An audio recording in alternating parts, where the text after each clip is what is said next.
Web Rádio MAP passa a apresentar, a partir de agora, estudos do livro Obreiros da Vida Eterna, do espírito André Luiz, na psicografia de Francisco Cândido Xavier, na comunicação de Célia Correia e Nivaldo Gervásio. Bom dia, meus irmãos, bom dia, Nivaldo. Bom dia, Célia, bom dia a todos.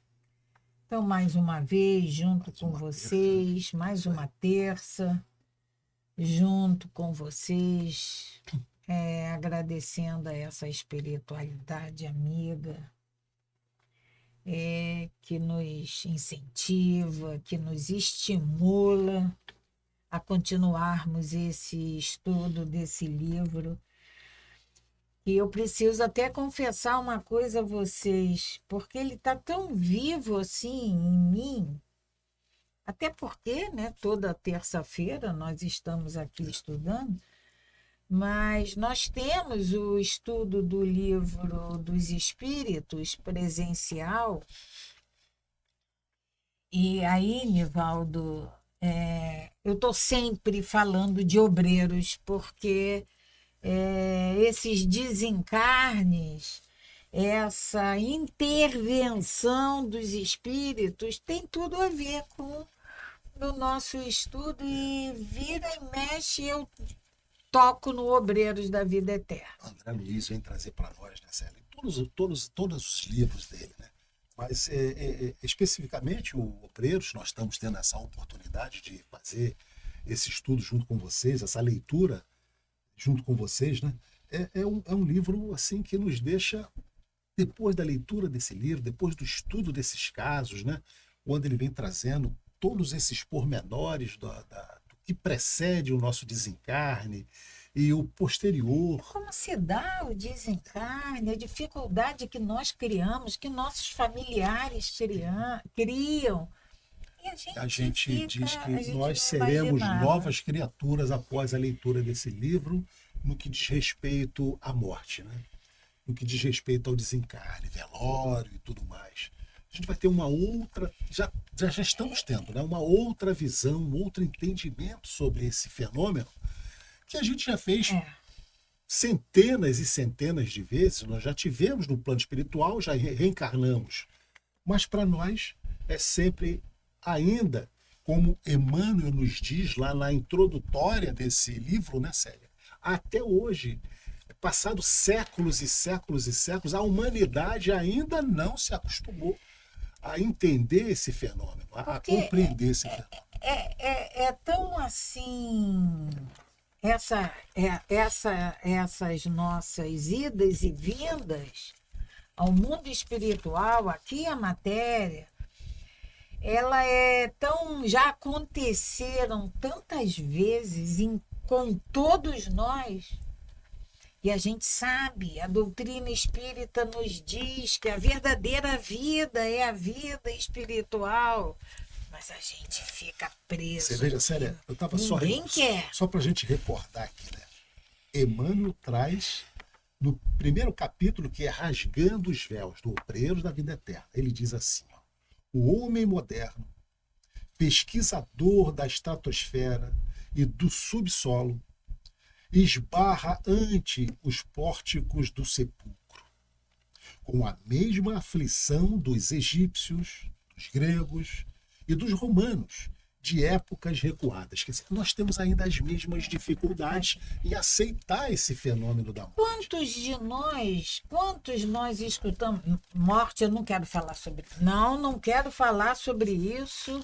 Como se não fosse acontecer. Eu não vou falar nisso, então eu não vou morrer, né? Nós vamos.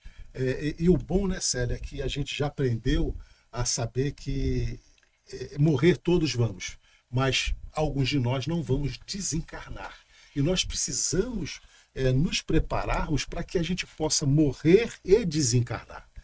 Deixar definitivamente esse corpo físico e seguir o nosso espírito tão livre e serenamente para trabalhos, porque o trabalho continua em esferas diferentes, em cidades diferentes, mas nós não vamos parar de trabalhar, nós não vamos parar de viver. A vida é única em etapas diferentes, ora como espíritos, ora encarnados. Mas essa vida é infinita. Nós temos um filme que o título do filme é E a Vida Continua, como é um livro de André Luiz. É o último livro de André Luiz, Célia. Mas a vida continua. Perfeitamente. Exatamente como ela tem que ser, trabalhando, ajudando, estudando, só que no mundo espiritual. Então, nós estamos aqui agora no livro Obreiros da Vida Eterna. Capítulo nós já 17. vimos 3 desencarnes. Estamos vendo o 3º. Já vimos o do Dimas, já vimos o do Fábio, e agora nós estamos vendo da Albina.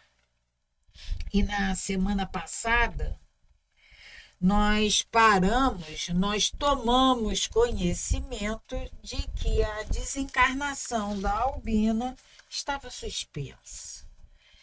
E André Luiz se questiona muito sobre isso, mas como? Ou seja, Célia, ela estava programada para desencarnar e, por algum motivo, o Jerônimo é chamado à colônia e, ao retornar, ele traz essa novidade ao grupo. Olha, a Albina não vai morrer agora, ela vai ficar por mais algum tempo. E eles dizem por sine die. Ou seja, vai ficar por um tempo que ainda não foi determinado. Ainda não foi determinado. Não foi determinado. E o André Luiz questiona, mas como assim? Porque André Luiz já tinha visto, Célia, antecipação por desgaste do nosso corpo físico. Nós viemos com uma energia vital para vivermos 92 anos. Mas a gente desgasta o nosso corpo físico com alimentação precária, com utilização de bebidas alcoólicas, de fumo e outras vidas sedentárias, e a gente acaba não concluindo, não sendo completista. A programação era 92 anos, a gente acabou morrendo com 85, ou até menos, porque adquirimos lá doenças provenientes da má alimentação, por exemplo. Mas o André Luiz nunca tinha ouvido falar numa possibilidade de você ter uma programação para desencarnar e sofrer o que nós chamamos de moratória. Né? Teve um tempo a mais. E é disso que se trata agora, essa situação da nossa irmã Albina, que deveria desencarnar, mas agora ela vai ter uma moratória. Então, nós paramos exatamente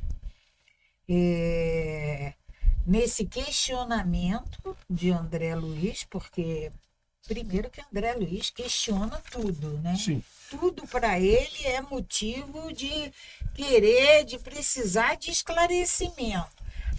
E aí, eles vão lá, sabem que ela está debilitada, que aquele corpo físico está prestes a extinguir o seu funcionamento, já está gasto.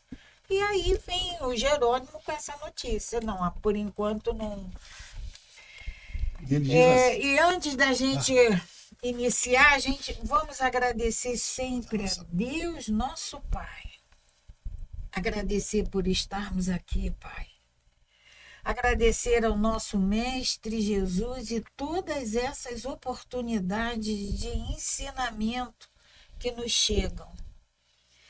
Mas nós precisamos, Mestre, precisamos que nos ajude para que esses ensinamentos cheguem até nós e daí se transformem em atitudes, em atos nossos.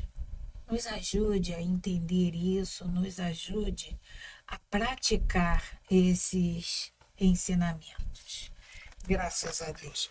Célia, vamos retornar só um pouquinho para que a gente possa dar continuidade no entendimento, né? Então a gente pode voltar daqui, ó. A irmã Albina fora autorizada a permanecer na crosta planetária por mais algum tempo. Razão por quê? A desencarnação fora adiada sine die. Certa rogativa influíra decisivamente no assunto. Entrar em jogo imperiosa exigência que nossa colônia examinara com a devida consideração. Em vista disso, renovara-se o programa da missão que trazíamos. Ao invés de auxílio para a liberação, a velha educadora receberia forças para demorar na crosta. Receberia, de alguma forma, energia para ficar mais. Devíamos procurar-lhes a residência sem perda de oportunidade, proporcionando-lhe ao organismo os possíveis recursos magnéticos ao nosso alcance. Quis perguntar alguma coisa, André Luiz, inteirar-me das particularidades. Todavia, Jerônimo costumava dizer com proveito tudo o que necessitávamos saber.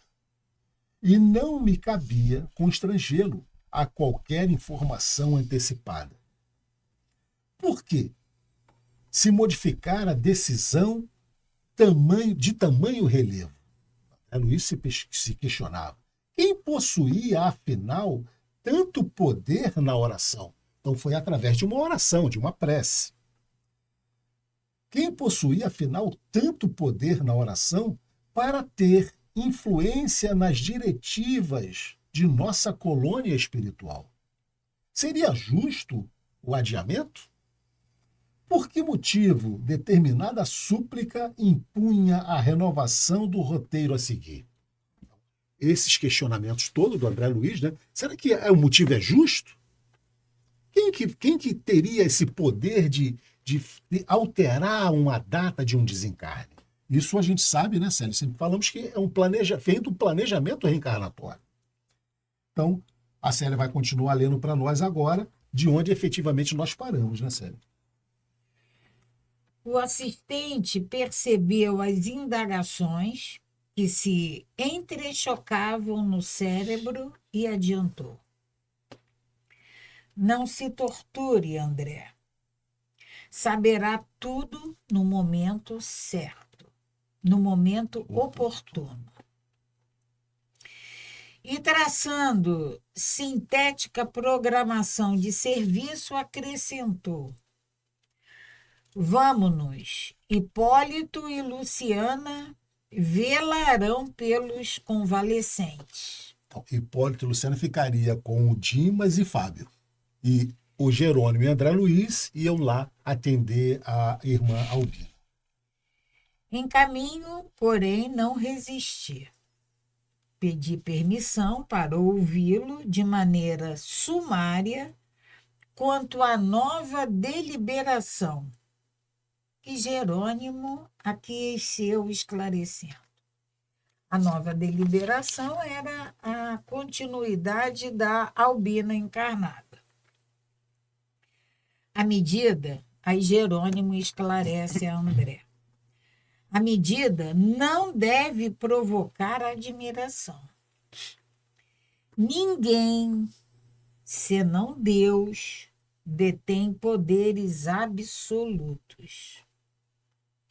Todos nós, no desenvolvimento das tarefas conferidas, as nossas responsabilidades, experimentaremos limitações nos tributos ou no acréscimo de deveres segundo os desígnios superiores.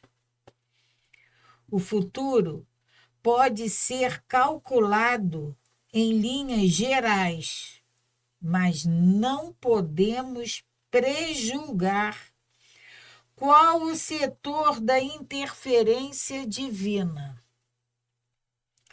O Pai efetua a organização universal com independência ilimitada. No campo da sabedoria infalível, nós cooperamos com relativa liberdade na obra do mundo. Relativa liberdade na obra do mundo. sujeitos à necessária e esclarecedora interdependência, em virtude da imperfeição da nossa individualidade. Soberano só nosso Pai. Por isso, né, Célia, estava aqui pensando que as nossas preces devem ser direcionadas a Deus, que é o nosso Pai. Os amigos espirituais, eles vão nos auxiliar no sentido, na medida em que Deus conceda essa possibilidade, essa oportunidade para eles. Mas é isso que acontece, né, Nivaldo? Porque vamos que tenhamos uma fé ferrenha, uma fé inabalável em Francisco de Assis. Então, a gente roga a Ele Francisco. intercederá por nós. Mas a gente sabe que o consentimento, a aprovação vem do nosso Pai. E aí Jerônimo termina com essa frase que nós temos que gravar para sempre em nossas vidas, no nosso eu. Deus sabe. Deus sabe.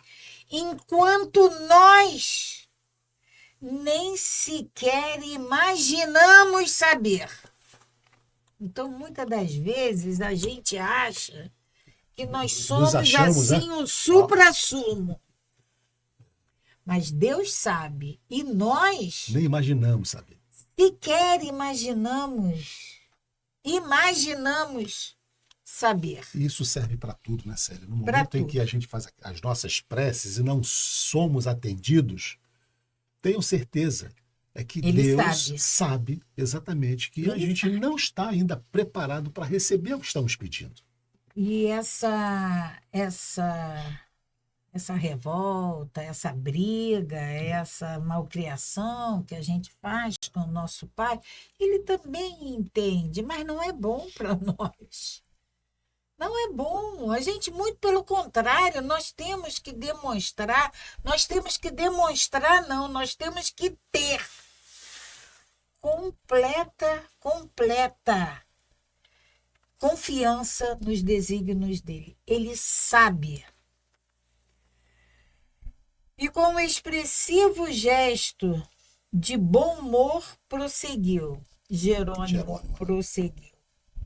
Não existe, portanto, novidade propriamente dita.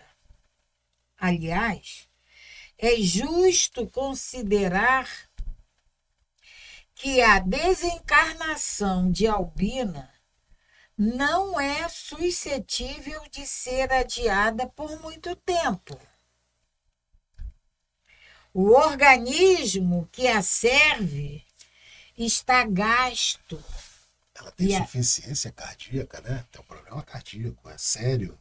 E a nova resolução destina-se apenas a remediar difícil situação, de modo a trazer benefícios para muita gente.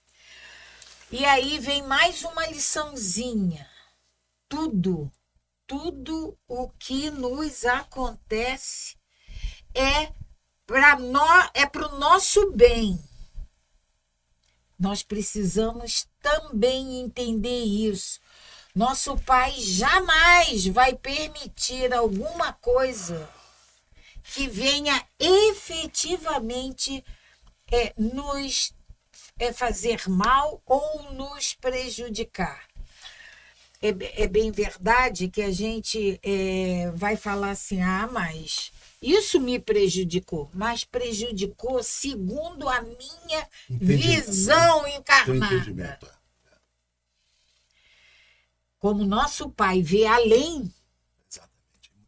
Como a gente peca nesse quesito de acharmos que determinadas coisas que nos aconteceram nos prejudicou. Poxa vida. Nossa, a gente é mestre em fazer isso. Mas a gente, como diz aqui, Deus sabe, enquanto nós nem sequer imaginamos saber. Ele já sabe. E aí, quando a gente fica chateado, aborrecido, porque perdemos, nos frustramos com determinadas situações, perdemos, Ele sabe lá na frente o que é melhor para nós. E olha só, Célia, aqui uma outra coisa que você leu aqui para chamar atenção, né? Esse adiamento do desencarne da irmã Albina, que tem um sério problema cardíaco, ele tende de modo a trazer benefícios para muita gente. Não é benefício para ela. Não é benefício para ela. Ah, ela vai viver mais alguns dias, ou alguns meses, ou talvez alguns anos. Não. É porque o desencarne, o não desencarne dela, vai trazer benefício para muita gente. A gente tem um exemplo na prática do nosso irmão Divaldo agora. Que recebeu moratória. Mais de uma. Mais de uma vez. Ele confessa isso, a Joana de Ângeles. Em função da grande obra desenvolvida por ele. Não então, foi só porque o Divaldo tinha um privilégio, não. Era porque a obra dele ia trazer benefícios para muita gente. E aí continua Jerônimo. A prece, em qualquer ocasião, melhora. Repetindo, a prece, em qualquer ocasião, melhora. Corrige, eleva e santifica. Mas somente quando estabelece modificação de roteiro igual a de hoje, é que paira acima das circunstâncias comum o interesse coletivo. Interesse coletivo. Ainda assim, a medida prevalecerá por reduzido tempo, isto é, apenas enquanto perdurar a causa que a motiva. Então, há uma situação em andamento e a prorrogação, né, do desencarne de Albina se faz necessário. Enquanto esse caso, né, não for resolvido, a Albina se manterá viva na Terra. Recordei, aí já é André, recordei uma experiência anterior. E aí tem uma orientação que essa notinha está no capítulo, ela nos manda aí ao capítulo 7 do livro Missionários da Luz. Quem tiver o livro e quiser ir lá, no capítulo 7 de Missionários da Luz. Então, André nos fala, recordei uma experiência anterior, em que observara certo irmão recebendo alguns dias de acréscimo à existência do corpo, para poder solucionar problemas particulares. E compreendi a alteração à vida. Nesse capítulo, Célia, o desencarnante é dado alguns dias para que ele assine alguns documentos, deixe para alguns documentos assinados, preparados, para que isso não trouxesse um grande desgaste à família e outras pessoas envolvidas. Então foi dado para ele alguns dias. André Luiz recorda desse fato lá do Missionários da Luz. De qualquer modo, porém, minha surpresa não era desarrosada. Desarrazoada. Não era à toa, não era... Sem motivo. Sem motivo. Porque constituía comissão de trabalho definido com atividades traçadas por superiores hierárquicos. Então, André Luiz, junto com Jerônimo, junto com Luciana, junto com o Padre Hipólito, eles saem de nosso lar para fazer o atendimento a esses 5 desencarnantes. Esses 5 encarnados que iriam desencarnar. Isso aí é isso que André está nos falando. Sim. Tudo isso tinha uma programação com um tempo pré-determinado, tudo já pré-estabelecido, né? No caso, a quem me reportava vira amigos de nossa esfera intercedendo junto de outros amigos em benefício de terceiro. Todavia, na questão em exame, tratava-se de pedido da crosta, atuando diretamente em nosso núcleo distante. Porque era rogativas era de encarnado. De encarnados. Porque no capítulo 7 lá do Missionários da Luz, a rogativa, Célia, foi feita pela mãe do moribundo que já estava desencarnada. A mãe pede para que ele tenha alguns dias, para que a família não passe por tanta dificuldade. Ele precisava lá assinar alguns documentos, tomar algumas medidas. Então a mãe desencarnada faz esse pedido. Mas agora André percebe que essa rogativa partiu de encarnado. Né? Então isso chamou a atenção dele, é um fato novo. Porque o que acontece com as nossas rogativas? Quando elas são feitas assim, com toda pureza, com toda a nossa entrega, elas chegam ao mundo espiritual e nos é concedido o que nós estamos rogando. Ou não. Ou não. E nesse caso de André Luiz, essa rogativa que está partindo dos encarnados chega ao mundo espiritual, chega a quem cabe receber essas rogativas e é concedido esse período a mais. Você está falando dessa prece, né? Esse momento de prece, dessa prece fervorosa que a gente realmente nos sintonizamos com o mundo espiritual. No livro Obreiros da Vida Eterna, no livro Memórias de um Suicida, de Ivone Amaral, é narrado um fato, né? E nós temos aqui, como nós temos aqui na nossa casa, o horário de Maria, né? Isso. Todos os dias às 18 horas. E lá na colônia espiritual, na colônia dos suicidas, também esse momento de prece, essas 18 horas é obedecido lá. André Luiz nos narra que o nosso lar para. Então, Ivone relata para nós que naquele momento um dos irmãos que havia tentado contra a sua vida e havia deixado a sua família numa situação muito difícil, ele faz uma rogativa naquele momento, mas tão intensa, que essa rogativa dele chega a Maria, efetivamente a Maria, e ela determina que providências sejam tomadas para que aquela rogativa que ele fez seja cumprida, que era o de auxílio à sua filha que ele havia deixado na crosta terrestre, estava passando por dificuldade. Então, para a gente perceber o tamanho da força do nosso pensamento, quando nós fazemos aquela prece, como você disse aí, Célia, chega com muita força ao mundo espiritual, né? E nós temos aí esses exemplos para que a gente possa tomar isso e trazer para nós, para as nossas preces também.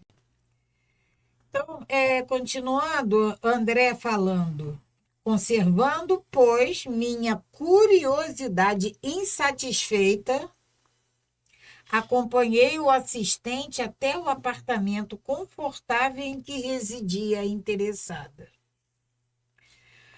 Os prognósticos acerca do estado físico da enferma eram desanimadores.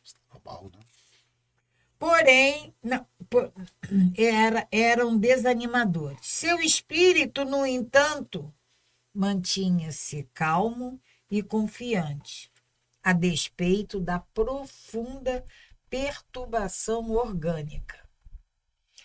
Aqui não.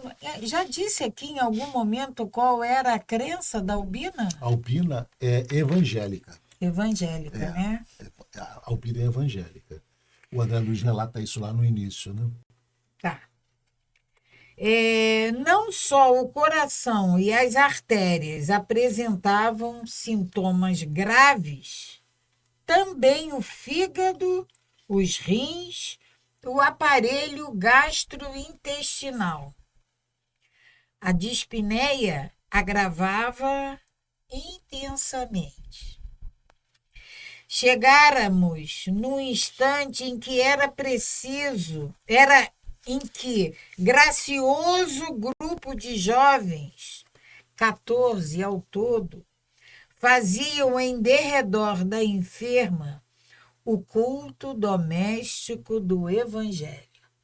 Então, ela estava nesse estado gravíssimo, mas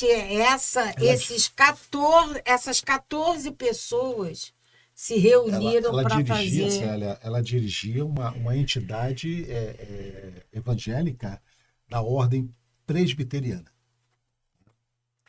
Enquanto oravam, antes dos comentários construtivos, de alma voltada para a sublime fonte da fé viva, atiramo-nos ao trabalho, seguidos de perto por outros amigos do nosso plano, ligados à missão nobre da educadora.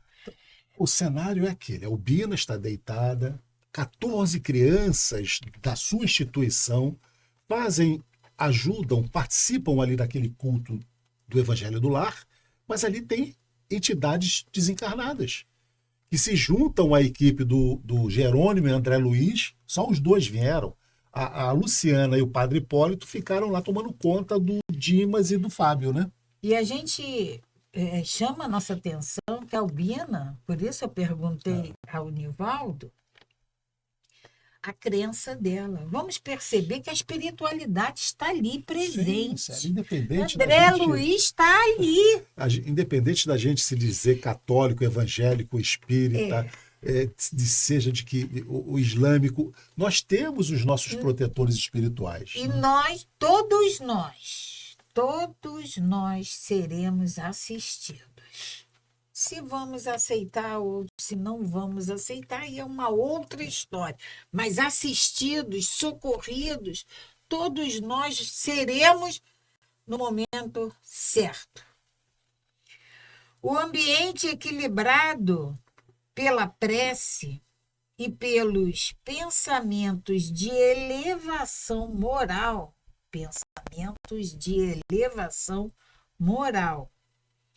contribuíam eficazmente na execução de nossos propósitos. Eles foram para realizar passes para que a Albina tivesse ali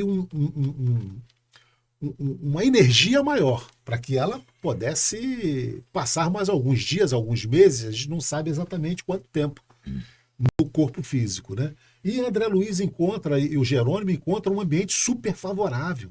Um ambiente em que a Albina está lá envolvida em preces. Olha só que maravilha, né? A zona perigosa do corpo abatido, o coração, era justamente a que situava o aneurisma, provável portador da libertação. Era o aneurisma que ia provocar a morte da Albina. O tumor provocara a degenerência do músculo cardíaco e ameaçava a ruptura imediata. Jerônimo, entretanto, revelou-se mais uma vez o médico experimentado e competente de nosso plano de ação. Começou aplicando passes de restauração ao sistema de condução do estímulo, demorando-se atenciosamente sobre os nervos do tônus. Em seguida, forneceu certa quantidade de forças no pericárdio, bem como as estrias tendinosas, assegurando a resistência do órgão. Logo após, meu orientador magnetizou longamente a zona em que se localizava o tumor, bastante desenvolvido, isolando certos complexos celulares e esclareceu: podemos confiar em grande melhora, que persistirá por alguns meses. Agora ele já deu a dica que será por alguns meses, né? Com efeito, finda a complexa operação magnética, observei que o coração doente funcionava com diferente equilíbrio. As válvulas cardíacas passaram a denotar regularidade. Cessou a aflição a que foi atribuído e, de fato, com razões ponderosas ao efeito da prece. Albina sentiu-se reconfortada, mas calma. Fitou comovida as discípulas, os que estavam ali, os 14. As discípulas se achavam presentes em afetuosa homenagem a ela e considerou satisfeita. Como me sinto melhor.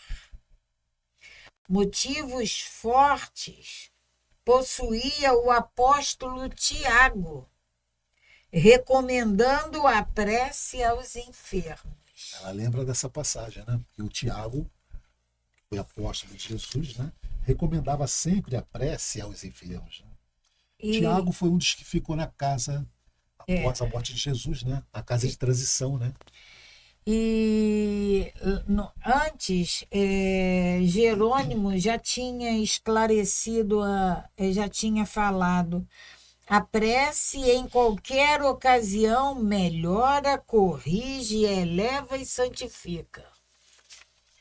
E aqui a Albina então, lembra agora de Tiago. As alunas e as filhas riram-se de contentamento e ergueram em seguida formosa oração gratulatória, emocionando-nos o coração. Então você veja que até a equipe espiritual ficou assim emocionado com a prece, né? Aquela turma que estava ali, né? As alunas e as professoras, porque a Albina dirigia uma casa de evangélica, né? Que acolhia crianças. Contrariando a expectativa geral, a enferma aceitou o oferecimento de um caldo confortante. Em face da alegria que a todos empolgava, perguntei de súbito ao assistente: teria sido a súplica das discípulas o móvel da alteração? Quem sabe, talvez lhes fizesse falta a venerável professora. Você ainda está querendo identificar como foi feito esse pedido para que a Albina tivesse essa moratória. E aí o Jerônimo vai esclarecer a André. Não é bem isso. Elucidou não o foram a prece, a súplica das discípulas. Não foram. Não, não é bem isso, elucidou o mentor. A intercessão das meninas trouxe-lhe a cota natural de benefícios comuns. No entanto, acresce notar que Albina já cumpriu tarefa junto delas. Deu-lhes o que pôde, devotou-se quanto devia. Em virtude da abnegação da enferma, as aprendizes trazem o cérebro cheio de boas sementes. Compete agora às interessadas organizar condições favoráveis ao desenvolvimento intensivo dos tesouros espirituais de que são portadoras. Ou seja, vamos lembrar daquela parábola do semeador. Sim. Albina semeou. As sementes estão nessas discípulas. Agora, cabe a cada uma delas... Então, elas já estavam semeadas. Elas não tinham uma necessidade efetiva da Albina. Agora, o trabalho que a Albina precisava transmitir para ela já tinha sido feito. Cabia a cada uma daquelas discípulas cuidar dessa sementinha e fazer. Então, Célia, a pergunta elas... do André Luiz ainda não foi respondida.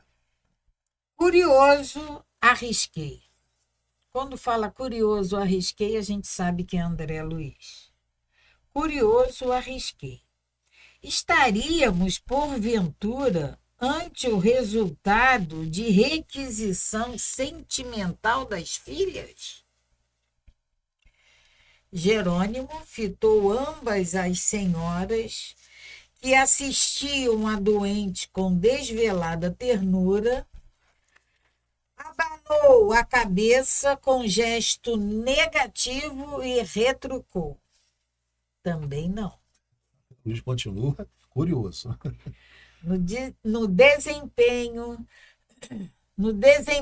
dos sagrados deveres de mãe, Albina fez tudo pelo bem-estar das filhas. Primeiro ele perguntou das discípulas. Das discípulas, é. Não foi só aquilo. Das filhas? E das filhas? Também não. Também não. Albina fez tudo pelo bem-estar das filhas. Desvelou-se quanto lhe era possível. Por elas, perdeu compridas noites de vigília e encheu laboriosos dias de preocupação absorvente e redentora. Educou-as carinhosamente, encaminhou-as na estrada da santificação e, sobretudo, ao prepará-las para a vida, entregou-as ao Pai Eterno, sem egoísmo destruidor. O trabalho materno foi completamente satisfeito. Doravante, cumpre às filhas seguir-lhe o exemplo, imitando-lhe a conduta cristã.